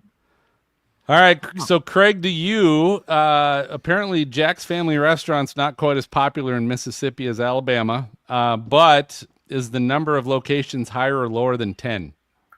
It's definitely higher. You'd be correct. There's about They 20. tied. There's These there's two about tied. a total of 20. So That's crazy. all right, well, We did- gentlemen, oh. great job playing Getting along. down Thanks by for having Jax. fun with us. Let's do this quick. Brad, tell people where folks can find you on social media and maybe find out more about WeatherCall. So social media, just search for WeatherCall services. WeatherCall. We do a lot on social media. There's also a website. If you want to watch the newest consumer product, go to bradweather.com. It's simple, bradweather.com. I do radio for a radio station in Southern Pines, North Carolina, because it's fun. That website is basically their website, but there's a link to WeatherCall, Brad's WeatherCall. Click on that, watch the video. You'll learn a lot about it. And it works nationwide in every U.S. territory, wherever the Weather Service issues warnings. And then our business products, again, we let most of our affiliates use the links, but our business product is kind of you can go to weathercallservices.com and you can click on, all our products are at weathercallservices.com. But bradweather.com, that's my specific site for that radio station. But that link on Brad's Weather Call, you'll be able to watch the video and get a good look at what we do. And it's like $15 a year for the consumer version. And as I continue to say, anyone who's on this podcast that is not a weather aficionado and thinks you know everything, most weather people do, please give us a try. Please give us a try, because especially if you live in a place that has severe weather or the approaching hurricane season, we're adding hurricanes to it, and with the tornado outbreaks and hurricanes, we really want people in hurricane belts to have a service like Cool. Next Gen. All right, Craig, I'm going to jump to you. Where can people find you and as well find the tornado shelter map? First of all, the map is located at findyourtornadoshelter.com, and that's a pretty easy to remember domain name. So if you need to find it the next time there's a severe weather threat, out ahead of the threat, or if you just want a refresher on the locations, because the map gets updated very frequently, the majority of days it seems, although not every day, but some days I'll add quite a few. So findyourtornadoshelter.com. And to go to social media, Ceecee_Stormwatch, and that's on multiple platforms. Awesome. Cool. Well, again, a reminder, those of you watching, if you're not watching us live on YouTube, just go ahead and come on over to youtube.com/StormfrontFreaks and join us in the chat, give you the best viewing experience if you come on over to YouTube. And those of you watching on YouTube and in the chat, for some reason, I don't know why you guys are all talking about pickles. And I don't know that I want to know why they're talking about pickles, but there's a lot of pickle talk in the chat. But while you're talking about pickles, please hit that thumbs up, like button. Go ahead and please subscribe to the channel as well. We're going to take another quick break and go get your earmuffs because Weather Trollbot 5000 is about to blow up when we get back. Stay tuned. Yes. The Stormfront Freaks is now available on the Weather Store. Come shop our catalog of shirts, hats, and hoodies, all with our Stormfront Freaks logo and Outbreak logo. Plus, you'll find all your other favorite weather geek and storm chasing gear, footwear, and accessories. Visit the Weather Store at thewxstore.com, the exclusive supplier of the Stormfront Freaks. Hey, what's up, y'all? My name is Brady Harris, and I'm a co-host on the Stormfront Freaks podcast, the most entertaining weather podcast on your listening device. Here's a message to get you weather ready. So the spring season is here, and we want you to prepare for spring weather threats, which include thunderstorms. So a popular phrase we all say is, when thunder roars, go indoors. Now, lightning strikes the United States about 25 million times a year, and although most lightning occurs in the summer, people can get struck during any month. So on average per year in the United States, lightning kills an average of 47 people, and there are more that are severely injured. So for more information on this, please visit NOAA Weather Ready Nation website at weather.gov/WRN.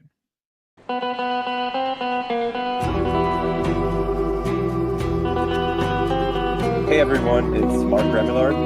And this is Bobby Nichols with Outbreak, the storm chasing multiplayer game, and you're listening to the Stormfront Freaks podcast.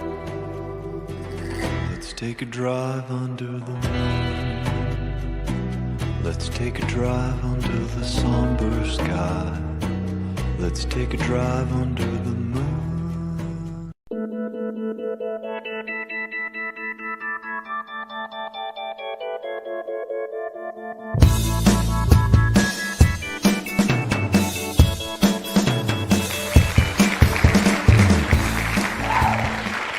Jar of pickles rolling on the floor laughing. Oh, Brady, we're on. Brady, okay. Brady Go looks ahead, like Serena. Go ahead, He's Serena. having a panic attack. Okay, cool.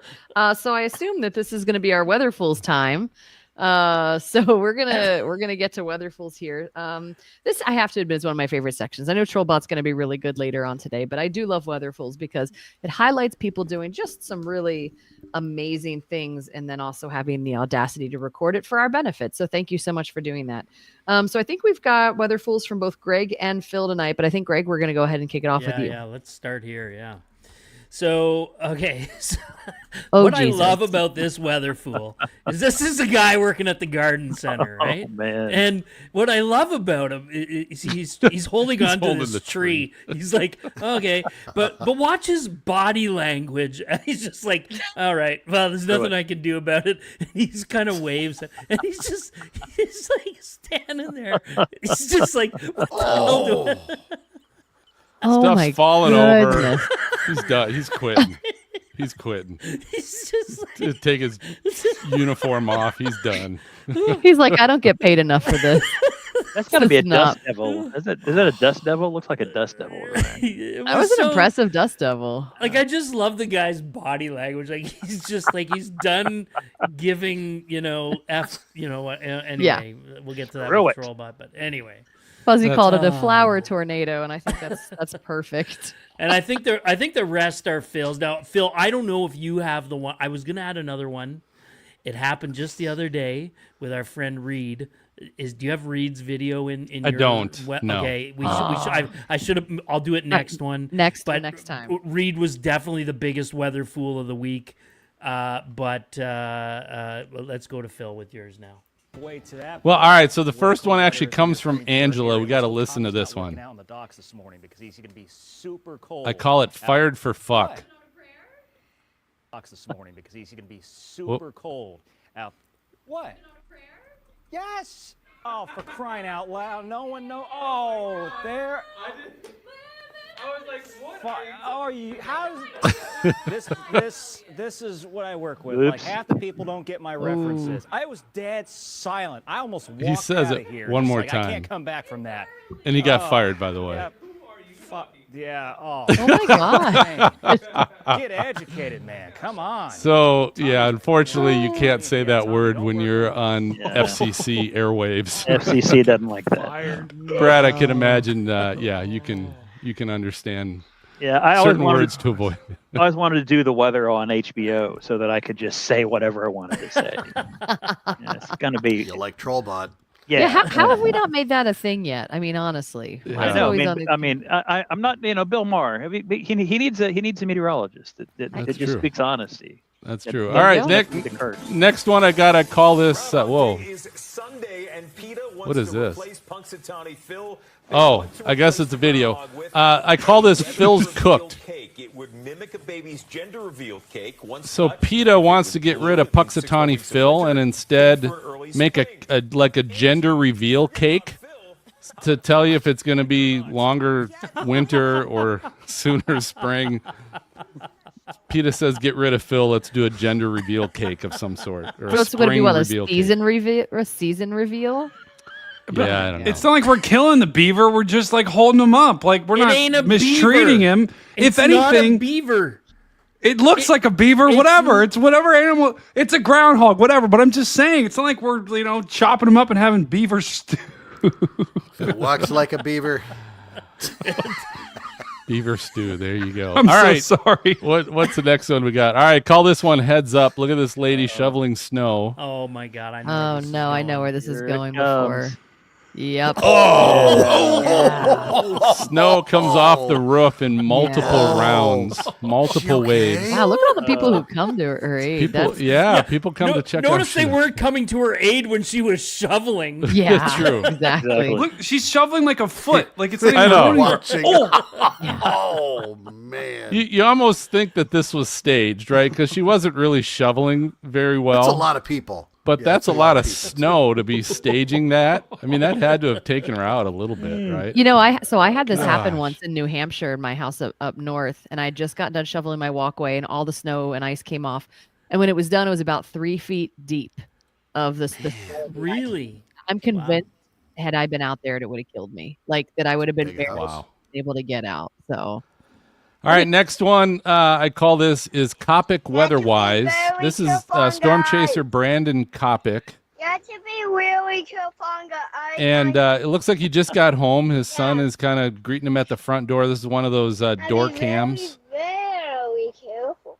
And his son's telling him to be careful. Like, just be careful and watch Brandon. Oh, yeah. Oh! There he goes. Oh, my God. I will say he was the one that posted this video, by the way. So. Well, that ought to be good for the doorbell camera. There you go. All right, this one Angela can probably relate to. I call this one Trucker Wants a Belly Scratch. And this is what we were talking about, right? High winds, truckers, it's like you got to be weather aware of what's going on where you're traveling. And this truck just totally flips over, shows its belly. Wow. Hope everybody's okay with that. And then, folks, I've got a ton of these, but I'm only sharing one tonight. I call this Here Comes the Bat. I've seen these all over the place. Oh, no. Just another overpass blocked by cars trying to protect themselves from hail. Ridiculous. Every single lane. And what I hate about this, people, is the folks behind can't get to shelter, Craig. They can't get to your shelters on your map because people are worried about their stinking car getting some hail damage. My car. And they're blocking everybody else behind them. What? And guys, I've gotten 5 or 6 of these just in the last 2 weeks. Plus, and if there's a tornado, that's a wind tunnel. Yeah, it's whatever. It's just everybody's fucked. It doesn't matter at this point. Whoa! It's ridiculous. It is absolutely ridiculous. And so, again, Brady, I keep the plastic bat that you got on our storm chase a couple years ago.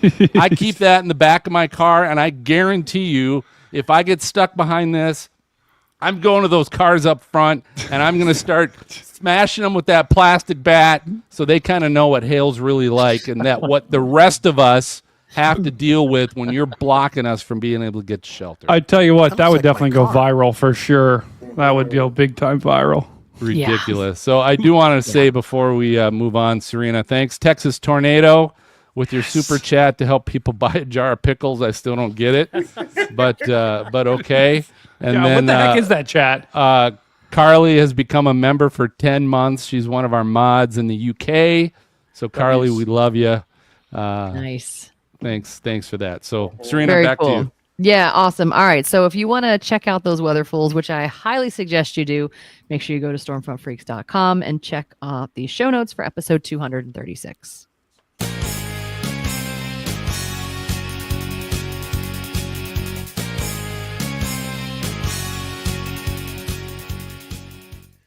All right, it's that time of the show. We've been sort of pumping it all episode. This is what we call Weather Trollbot. Now, for Brad, for Craig, let me explain what Weather Trollbot is. You see, years ago, Phil was at a garage sale and he found this little robotic toy, and it found out it actually has some really gift. It has a gift of being able to interpret. This robot can interpret what people are actually thinking when they post stuff on social media. So we have a lot of our weather friends in the world of weather and meteorology that get trolled online. Brad, I'm sure you've been down this dusty trail, right? And so all of our friends, they always have something very professional to say. You're working for a company, so you're not going to be rude, so you say something professional in response. Well, what Phil does is he takes these responses, these really kind, professional responses. Oh, I'm sure. Inputs them into Trollbot, and then what Trollbot does is outputs what they really meant to say, what they would really love to say. So, Phil, who do we have on Trollbot today? So, Greg, great introduction to Weather Trollbot. Ladies and gentlemen, and co-host and distinguished guests, and our freaks, in the green room, Dan and Angela, and those friends in the chat. I'm about to introduce you again to the OG, the original Weather Trollbot, who basically wipes the noses of all the trollbots that have tried to follow. And I'll tell you what, Weather Trollbot 5000 might not be as high tech as some other trollbots I've been seeing out there in the public. No, she's high tech. And she might not be as shiny and pretty, but I'll tell you what, she makes it up for her colorful language. So folks, let me, Greg, as you mentioned, we got two tonight I'm going to share with you. So one comes from meteorologist Matthew Capucci, who we've had on the show before. I know he works with Radar. My Radar. My Radar, thank you. My Radar, yeah. But so here was the thing. So Matthew must have posted some kind of a forecast. And he got a troll, Ruth Phillip Smith. We always name them. Yeah, like if you're gonna say stupid crap on the internet, we're gonna share your names. Like we're not gonna hide it. Said Matthew, you are a fucking asshole. No storms here, fucker. Good Lord. Yeah, like ridiculous. Good Lord. And so as Greg said, right, our weather friends, they're usually very polite in their responses and all that. Matthew responded, said, "Dear Ruth Phillip, or Ruth or Phillip, whoever you are, it's 2:06 p.m. Scattered storms will likely blossom over upstate New York about 5 p.m. Love, Matthew." Hey, listen, what else would you say, right? Like that's pro. Matthew. So you guys, everybody knows Matthew, as he was typing that up and thumbing it on his phone, whatever, he wasn't thinking that, right? This wasn't what he was really thinking when he heard Ruth Phillip Smith start cussing at him and saying these words. So what we got to do is we're going to go ahead. We got to type this in to Weather Trollbot. It's, as I said, Weather Trollbot's maybe not as high tech. She has to compute, but let's listen. Here is what Matthew was really thinking. Ruth Phillip, you fucking dim-witted shit gibbon. Think I'm an asshole because your backyard's storm-free at 2 p.m. You whiny ass keyboard fuckwit. Storms are gonna slam upstate New York after 5 p.m. Just as I goddamn predicted. Keep crying, you miserable dipshit, while I sip my coffee and watch the thunder bitch slap your dumbass doubts. Woo! Wow, At least you would have understood it. I don't even know what some of those terms mean. Wow. Smoking. I didn't realize that was what he was really thinking. But And as Dom Herrera used to say, I don't mean that in a bad way. That is correct. All right. Yikes. So Craig and Brad, welcome to Weather Trollbot 5000. Those of you that are still in the chat and haven't left us yet. But I've got one more. This is to TV meteorologist Amanda Kieran. And I actually got this, was shared with me by Tay-Shay02. So Tay-She02. Thank you for sharing this. But so here was the post. So Amanda Kieran said, hey, first day at work for 2025. It isn't off to a great start, from microphone issues to glitchy computers. Everything that could go wrong so far has gone wrong. See y'all for the news at 10 p.m. and my luck changes soon. And she posted a selfie. Well, good old Buster Ronquillo. You know that's going to be a good guy. Good old Buster and Ruth, man. God. Buster responded with one word and a bunch of exclamation points and said masculine. Apparently towards her selfie. Wow. So, Brad, you probably why get are the men same so thing, but gross? it means different when they were saying that to you, I'm sure, right? Like, Well, they were yeah, saying, I hey, mean- look at this guy. He's Yeah, look at he's a man's man, of course. You know, Right, when, but- when they say he was a man's man, they're thinking of the P word. So True. But Buster, you could say it on this show. We're not FCC regulated, so just so you know. But Buster was obviously not referring to that. So Amanda came back, and she was pretty good, but still fairly professional. She said, "Crazy how I can be a woman and also more of a man than you will ever be." Wow, that's pretty good. good, spicy. That's impressive. That's pretty A little hot. spicy. But if Amanda is saying that publicly, Yeah. you know she's probably thinking of something juicy. So let's go ahead and input this into Trollbot. And she's got to compute. Takes a little bit. Vintage. Here is what Amanda was really thinking. Buster, you are a fucking brain-dead shit stain. Masculine, that's your pathetic jab. You sniveling, dickless wannabe. I'm a goddamn weather goddess owning this studio, with more balls than your sorry ass will ever scrape together. Crawl back to your miserable fuckwit cave, you whiny ass loser. Okay. I don't mean that in a bad way. I don't mean that in a bad way. Cha-ching. Yes, very good. I'm impressed. Phil, we may have to get that added to all future troll bots.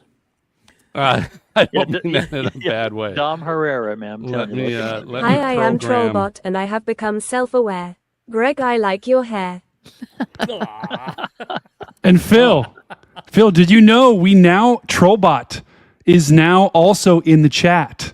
Did you know that? We were hearing it a little bit, earlier. Yeah, Yeah. But you were hearing it earlier. So that is, guys, that's also another thing to note, that Trollbot is now in the chat for donations. So whenever whenever you do a donation, she will voice what you say.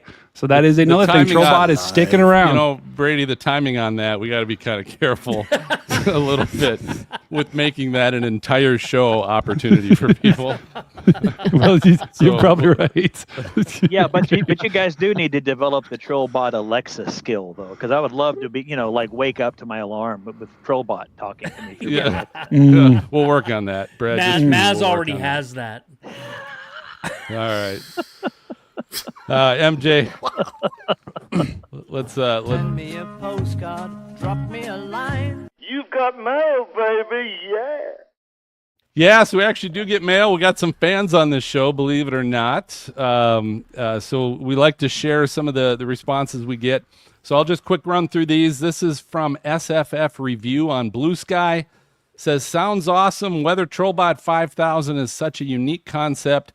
Can't wait to dive into part 3. We've actually been doing some vintage episodes of the best of Trollbot that we've been posting on YouTube. but they said keep up the great work. So thank you, SFF Review. From Jim Bob SquarePants on Twitter. Said, Stormfront Freaks, I listened to the podcast while mowing today, and it was a very awesome episode. Thank you for reading my Easter reply.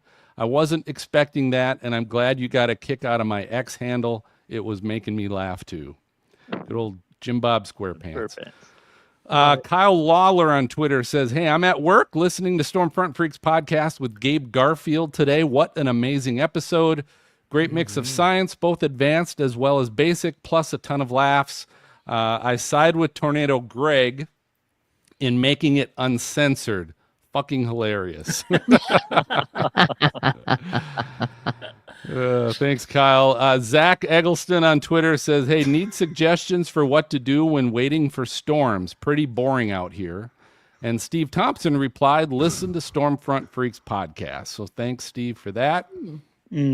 Our good friend Matt, a.k.a. Fuzzy on Twitter, says, hold up, Stormfront Freaks just uploaded Best of Trollbot Part 4. Got to go watch it. Boom. So folks, we might read your comments on the next show as well. Just add us on your Twitter or X post. You can comment in Apple Podcasts or just send us an old-fashioned email at questions@stormfrontfreaks.com. So, hey, that just about does it for this episode of Stormfront Freaks podcast. Just a reminder, if you like the show, whether you're tuning, you're watching, listening in, whatever, do us a favor, Brady, and what?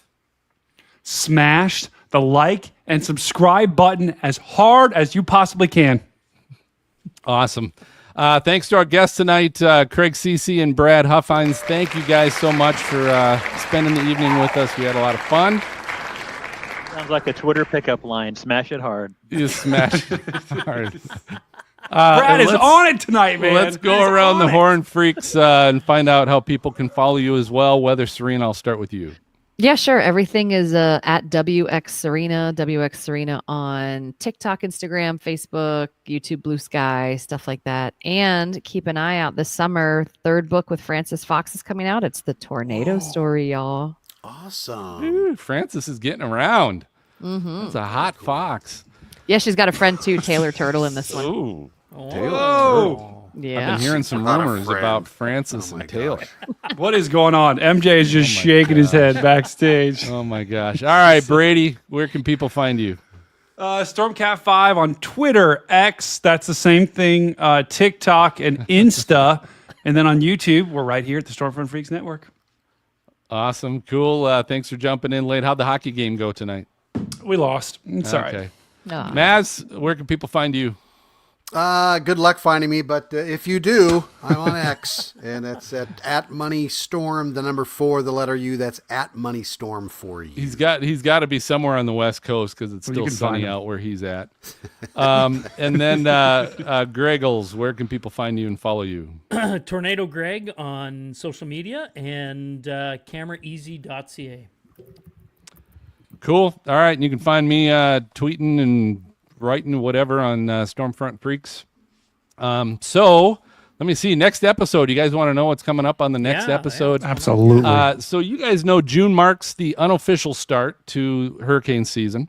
So none better than to have the world-renowned hurricane chaser Josh Morgerman is going to be back with us. He's going to join us live in the studio, cover his expectations of the 2025 season. So everyone and anyone can join us on Thursday, June 5th, 9 p.m. Eastern, 8 o'clock Central, right here on YouTube, where you can catch the audio podcast that's usually uploaded that weekend. So for those of you still sticking around watching us live, stick around here for our after show party. But for Serena, Brady, Maz, Craig, Brad, Greg, and we've got Angela and Dan in the green room, and MJ, I'm going to signal the all clear. We'll catch you guys next time. So good night, everybody. Bye. Next one.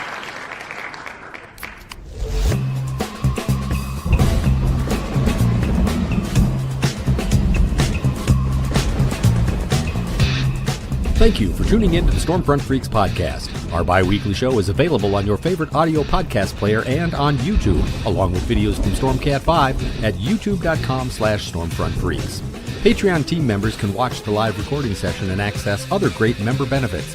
For Patreon details, show notes, past shows, videos, merchandise, and more, visit our website at stormfrontfreaks.com. While you're there, check out our interactive radar from our friends at zoomradar.com. If you would like to contact us with questions or make comments about the show, shoot us an email to questions@stormfrontfreaks.com or follow us on X or Blue Sky. Search for Stormfront Freaks. We'd love to hear from you. Join us next time and tell a friend about the Stormfront Freaks podcast.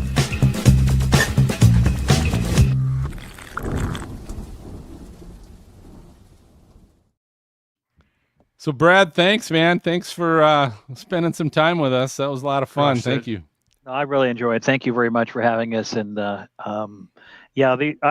really enjoy what I enjoy about what you're doing with the podcast is you're making it, it's as deep as people want to go and then as lighthearted as people want to be. And I really appreciate what you're doing for the, not just for the weather world, because remember, as meteorologists, our personal motto is I'm not happy until you're not happy.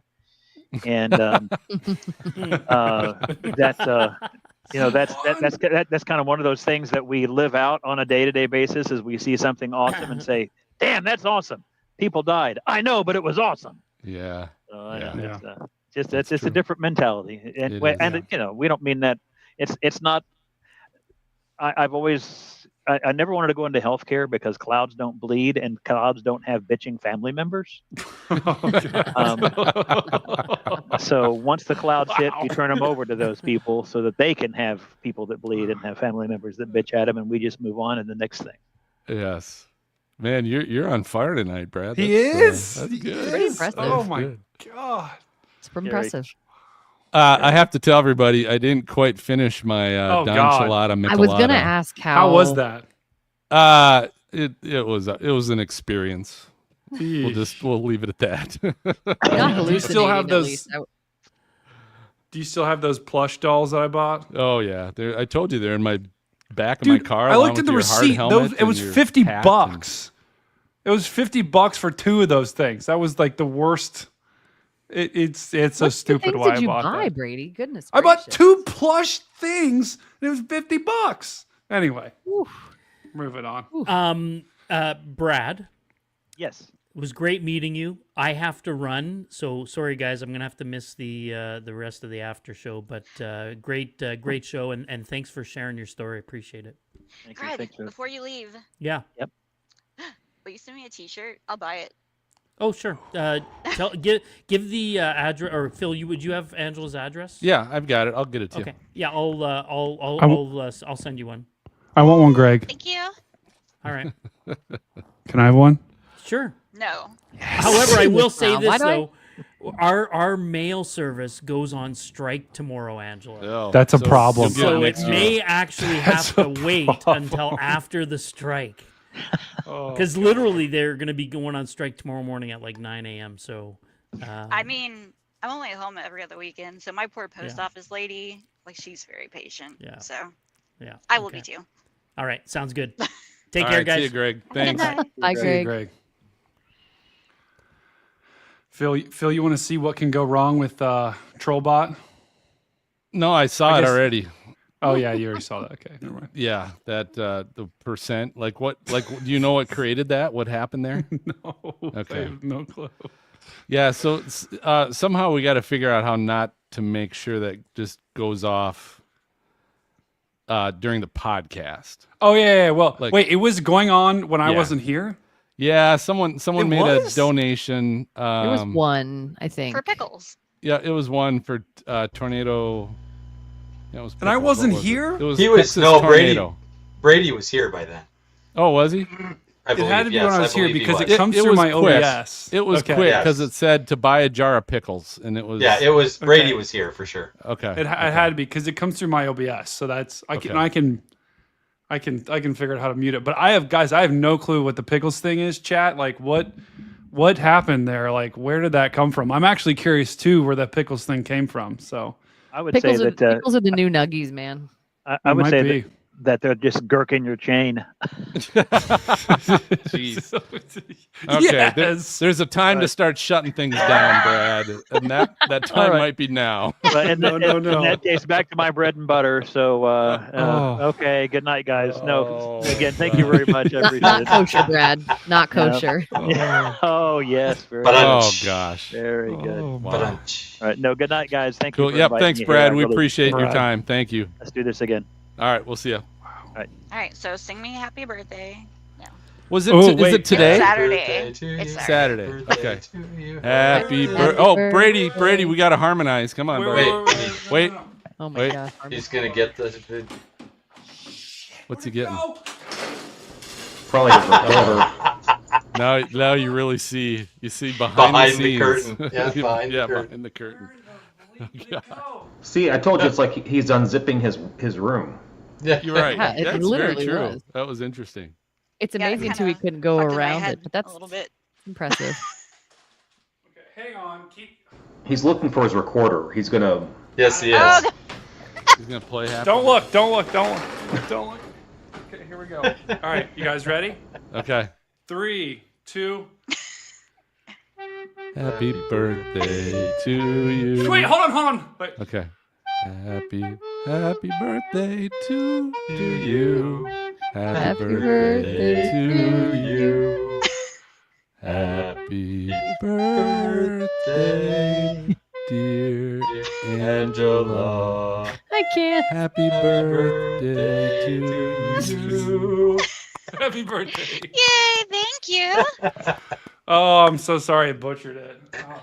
Well done. We like you so Well much done. more than that came across, Angela. Yes, we do. Really. Sorry. Oh God. All right. Fuzzy That was says happy impressive. birthday. Oh, thank you. Chat, let's So- spam happy birthdays in the chat for Angela. There you go. W's. There you How was go. the show? The show seemed like it was pretty epic. It was good. It was good. Good. Yeah. Yeah. It was good. It was. It was a good show. Yeah. It was interesting because there was definitely some points that when you weren't on yet, there were some stories, right? Victims and stuff like that.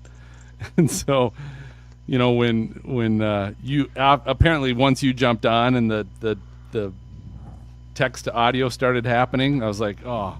Thank God that didn't happen during Yeah, no the, kidding. No the kidding. story of the guy that lost part of his The arm. guy that lost his Oh, arm, God. yeah. Wow, Yeah. that would have been bad. Yeah, that would have that been would've- really bad. Yeah. So You know, I was thinking about it. I've been in a lot of storm shelters. really, okay. A lot of storm shelters? Yeah. Like May 20th. Like with how many people? Like what's 2013. the biggest one you've been in with how many people? So the elementary school, like where I used to live, was like right down the road from the elementary school, and so everybody would go to the elementary school. So there was like 20, 30 people. Like I had my cat. There's dogs. Like, it's a little complicated. But no, so like May 20th, 2013 happened, and then there was so much hype around May 31st that like my friend, she had like 5 kids, and so I was helping her, and we literally like camped out at the storm shelter. Wow. Okay. Oh, it's little Amazing. kids, you know. Well, You when you're gotta kids, get yeah, them that comfortable. right. Usually that stuff can be kind of fun, right? But yeah. MJ and I, when we were kids, we'd go in the basement, and Oh, yeah. you know, it's like, yeah, cool. Kind of can spend the night in the basement. Kind of felt cool. That's pretty much what we made it. We made it like a sleepover. Yeah. I ended up in the freezer of a grocery store once. Oh, That's I not- think I remember your story. about Yeah, that. in Foley. We were coming through, and I could see the wall cloud and everything, and I was like, okay. And the sirens were going off as we were driving into town, and it was like, yeah, that's probably real. We probably should go. And the grocery store was right there, so we just pulled in, ran in, and they were ushering everybody into the freezer. So that's where we hung out for about 10 minutes. That's chilly. crazy. That's Did interesting. everyone see the video from Dan? That I had, but you could share it if you yeah, get your you should permission. here. Make sure he gives you put me- permission. first. Dan, Yeah, I Dan, will. do I get Here. permission? So this was from Dan, and of course, this was like what, Dan? Like a week after we left, like week and a half. Yeah, it was last Sunday. It was last Sunday, and this is what Dan saw in Texas, which was pretty ridiculous. Looked like right at the center of the screen. Look at that mezzo. And Dan, this was a multi-vortex tornado, right? So cool. Yeah. Yeah. I It's mean- been described as like a dead man walking tornado. Oh I my see one God. back I've there. never heard that before. Oh, really? Walking tornado. Never heard Look at that. that. Yeah, I am multi-vortex. ticked that the tornado that destroyed my town, and like there's no good pictures of it. It's all like video screenshots because it was so rain wrapped. Look at that come down. Look at that come down right there, dude. Yeah. That wow. Oh my God. That was crazy. So that That's was, of awesome. course, not the week we went chasing. Thank No. you By for the way- sharing. Unfortunately. You guys I don't wanna didn't talk miss about those anything that things. didn't come By the way, besides good company. Yeah. tornado that hit my town. There's no fatalities and only one injury, and it was minor. Oh, Wow. that's good. So yay! Wow. Yeah, really. That's Plus. good. No, I will say, guys, the next week, so we normally chase at the end of May, right? That's kind of what we've done the past couple of years. It does not look that good. No.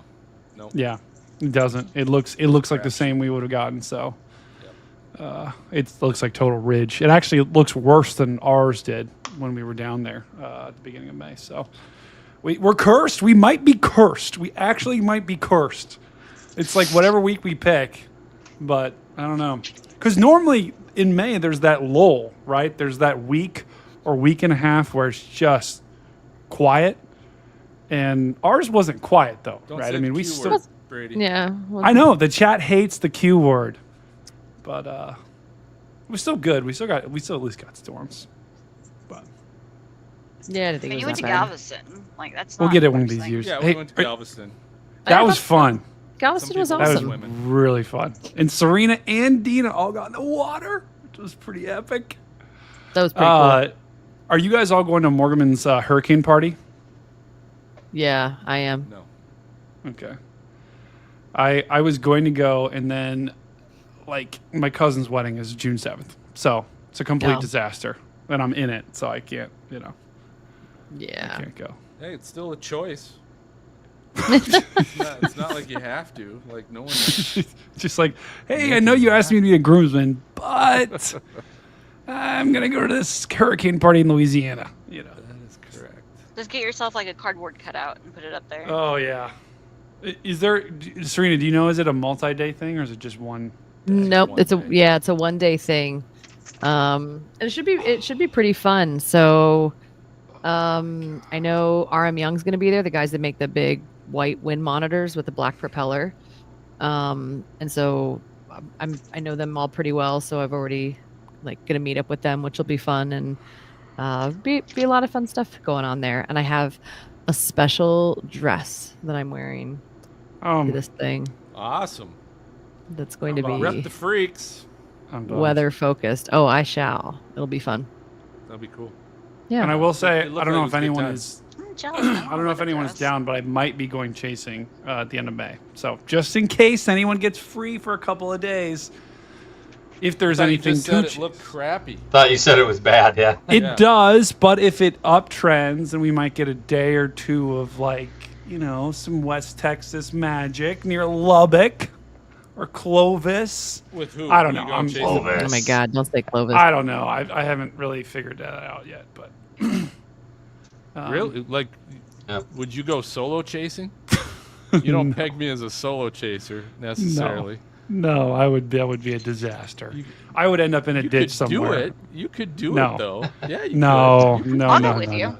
Yeah, you could make. I it would work. die. No, I would die. I would go with Dan, or I would go with someone else. I would not go with myself. That would you be a could pull it off. disaster.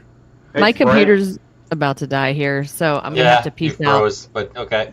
Yeah, Yeah. no, everything is having a problem. But Brady, let's talk. I think I'm gonna do 2 weeks next summer. Oh, I like that. Wait, next Freaks. summer, not this summer. Right, a freaks week and then another week. But tell you what, hey, if the weather looks good enough and I've got a couple days to spare, I'm not opposed to this year again. All right, So- I'll text you. All right, bye guys. All right. See ya. Bye, Serena. Hey, Brady. Bryant and I are going out this weekend. This weekend's out. No, okay. I'm going this watching my weekend? parents' cat this weekend. Priorities. Super exciting stuff. Yeah, we're gonna cat die. chasing. What the hell? I know that would actually be a good brand differentiator for sure. Yeah. No one chases with a cat. No. I do. You Oh, do, do you? Angela? Here, yes. Well, you drive Are with you a storm- cat. I didn't know you chased with a storm chase. Yeah, with she's a cat. been. Her and my dog have chased with me. Oh. Okay. It's just funny because she'll sleep on the dash, so I have like dash video, and like she's just like sitting there like passed out, and it's like, Got, like, hailing. Cat here in front of your phone. Can't read your radar. Her name's Stormy. Of course she goes chasing. Of course. Wow. All right, I'm heading out, folks. Say goodnight. Yep, say goodnight to the chat. All right. See you, chat. Thanks for joining. See you, chat. You guys rock. Love you guys. Later.